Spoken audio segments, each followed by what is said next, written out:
This is Wednesday morning, about 9 days before Christmas. And for history, a history lesson, and for me to, so I remember what happened and what I did, because I made just so many moves on these lots that I don't even remember what I did. I'm tearing up the yard right now, and I'm finding out where I had irrigation years ago. But I'm making this video to let you know my little project I've been working on now for about 3 weeks. I used to sit out here on the corner and watch them tee off in the morning, and I wanted to get a little more elevation, and I have all this rock and sand that I don't know what to do with. So I take the sand, I sift it twice. I got a sifter over there. You see the wheelbarrow over on the thing. I sift it twice. I sift it through a 1/2 inch and then through a 1/4 inch. And once it goes through the 1/4 inch, it comes out as sand and pebbles. I take the pebbles, and if you can see, those are sandbags, but they're not filled with sand. They're filled with pebbles. No sand. Okay? Those 3 barrels right there are filled about, I don't know, almost within 2 inches of the top with sand packed down and wet. I took the sand that was left over and I put it in these barrels. They're about $4 a piece at Lowe's. So far I've used about 7 or 8. I got 2 more left. But the sand that I have left over, I don't know what to do with it. So what I do is I put it in the barrels, or in the 5-gallon buckets. I get it really wet, and then I pack it down good. Okay, really pack it down while it's wet, with about 2 inches left of a top, or 1.5 inches. And then if you look in, if I were to zoom in on the rim, what I did on the rim is I put screws in every 90 degrees, a 1-inch screw, so that to hold the cement in place. I don't think it's a problem, just overkill on my part. And this is an old galvanized tub with 2 handles. I've had it in the yard for years. I had a hose coiled in it for years. What I did the other night is I had a lot of sand left over in the wheelbarrow, so I took 2 50-pound bags, or 100 pounds of fast dry, in with about 200 pounds or 150 pounds of sand, and I worked that all into 1 barrel, and that's what filled up. I lined the, if you can see, it's got the black fabric. I lined it with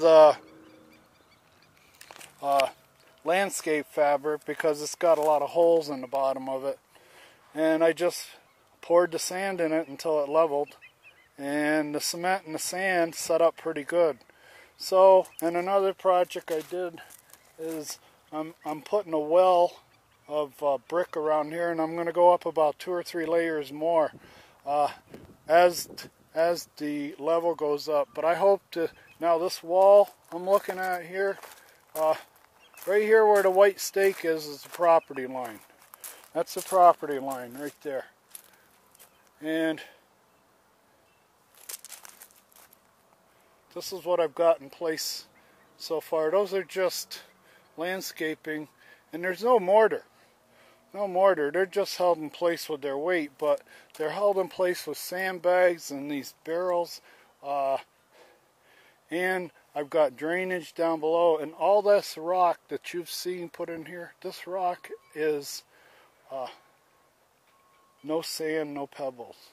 I don't think I'll ever have a problem with retaining water here that's going to put hydraulic pressure, hydrostatic pressure on them blocks. It's just going to flow it like nothing.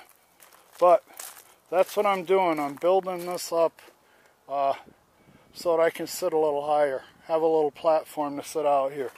And here's what it looks like on the other end. I got going over here. I haven't figured out how I'm going to finish it off. Haven't figured out how I'm going to finish this thing off on this side.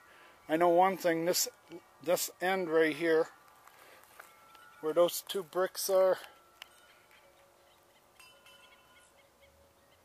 right there, that end right there is low compared to the end down there. So I've got a bunch of tiles, like ceramic tiles that are a 1/4 of an inch thick, 3/16, and I've busted them up in a lot of pieces. And as I go along setting brick in place with a little bit of cement, I'm going to have these tiles to take up the slack, to build up as I go along, because it's going to drop all the way. I have a level.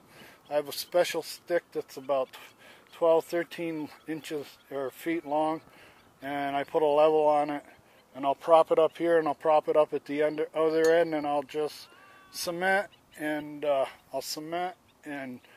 shim with the tile as I go. Might not use cement, I might use liquid nails just to nail it into place. But this end, this is what I got going. I've raised it up quite a bit, and for my own, these are the tile. Okay, give you a look. You can see that. Yeah, there's the tile I use. These are like about a 9-inch tile. What I do is put them in the vise, tighten the vise, and it snaps it right in half perfect. So I'll use those to shim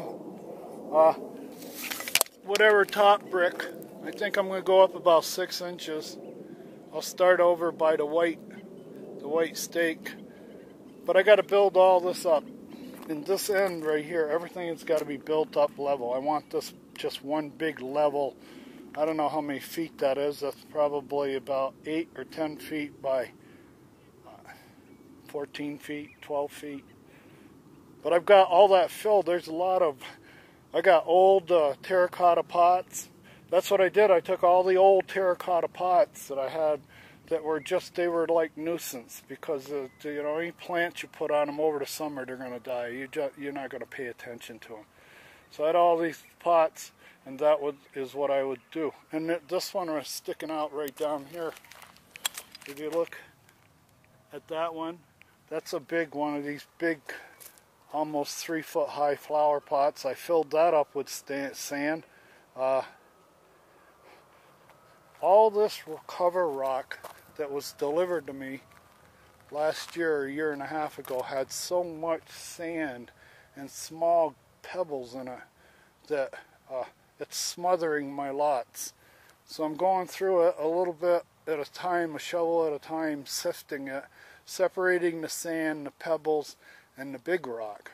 And I've found a use for all three with this little project. And I've got very little money into it. It's nice to come out of Lowe's with 2 or 3 bags of cement and a bunch of cement blocks and have it only be $30. I'm usually spending a couple hundred every time I walk out of there. But we'll stop this one.